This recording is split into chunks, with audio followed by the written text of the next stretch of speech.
The Love Song of J. Alfred Prufrock by T.S. Eliot. Let us go then, you and I, when the evening is spread out against the sky like a patient etherized upon a table.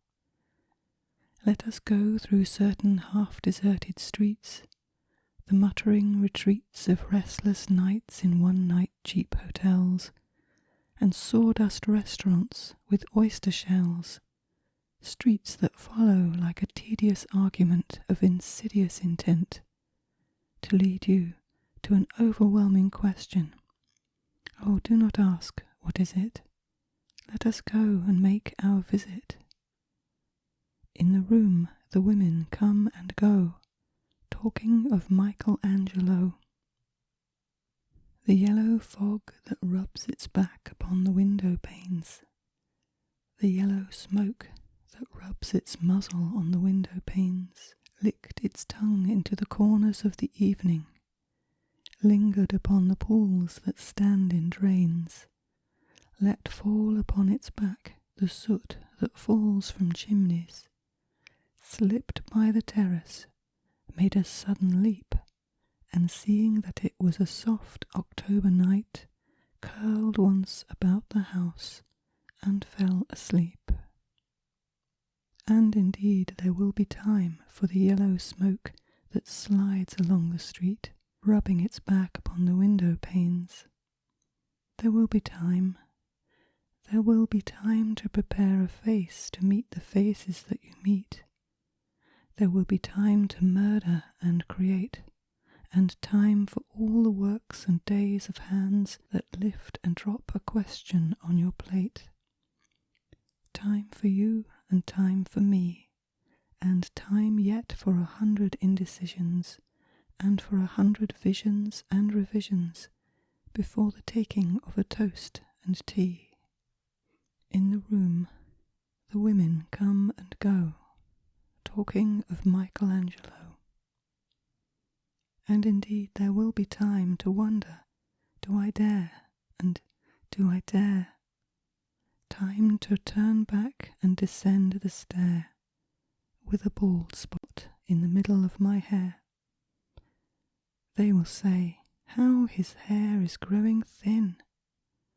My morning coat, my collar mounting firmly to the chin, my necktie rich and modest but asserted by a simple pin. They will say, but how his arms and legs are thin. Do I dare disturb the universe? In a minute there is time for decisions and revisions, which a minute will reverse. For I have known them all already, known them all, have known the evenings, mornings, afternoons. I have measured out my life with coffee spoons. I know the voices dying with a dying fall beneath the music from a farther room. So how should I presume? And I have known the eyes already, known them all. The eyes that fix you in a formulated phrase. And when I am formulated, sprawling on a pin, when I am pinned and wriggling on the wall, then how should I begin to spit out all the butt-ends of my days and ways, and how should I presume? And I have known the arms already, known them all, arms that are braceleted and white and bare, but in the lamplight downed with light brown hair. Is it perfume from a dress that makes me so digress?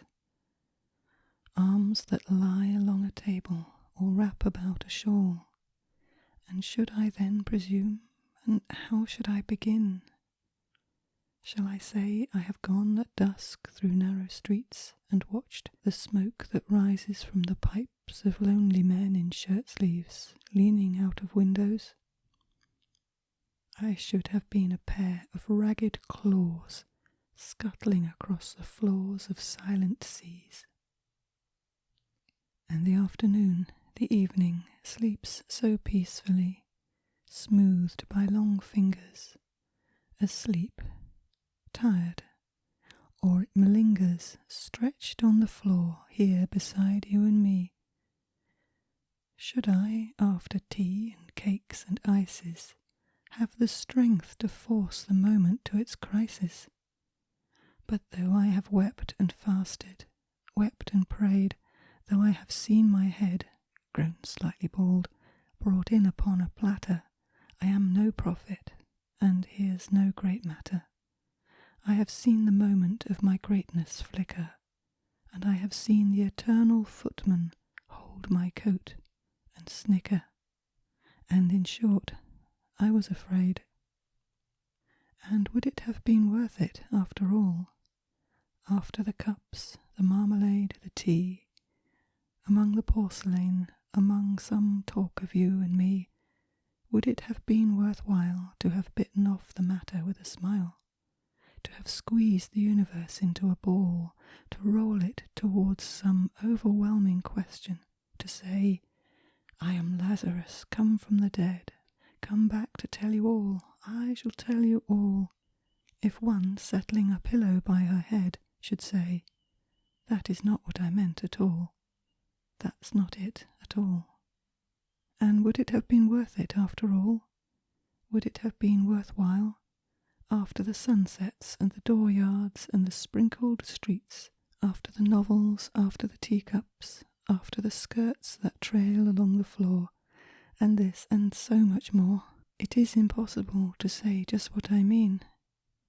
But as if a magic lantern threw the nerves in patterns on a screen, would it have been worth while if one settling a pillow or throwing off a shawl and turning toward the window should say, that is not it at all, that is not what I meant at all?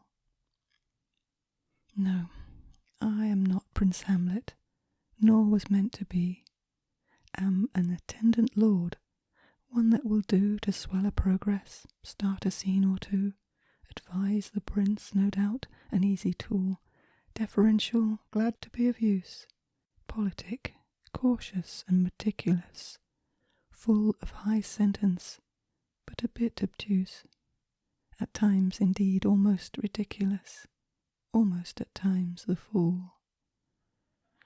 I grow old, I grow old. I shall wear the bottoms of my trousers rolled. Shall I part my hair behind? Do I dare to eat a peach? I shall wear white flannel trousers and walk upon the beach.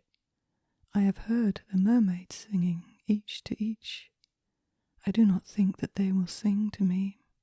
I have seen them riding seaward on the waves, combing the white hair of the waves, blown back when the wind blows the water white and black. We have lingered in the chambers of the sea, by seagulls wreathed with seaweed red and brown, till human voices wake us, and we drown.